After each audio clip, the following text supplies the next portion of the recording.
Today we've got 3 useful 3D prints for my TCG players. Whether it's Magic, Pokemon, Lorcana, all of the above. First, we've got this Pikachu card stand.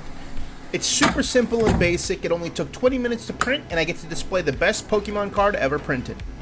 This next one's both for TCG and tabletop. It's a life counter. Another quick 45-minute print. You just pop the pieces together and boom, now you know your life total. And finally, deck boxes. These come in all shapes, sizes, and print times, but they're so handy to be able to make your own. Plus, if you know 3D modeling, you can customize it. Follow for more.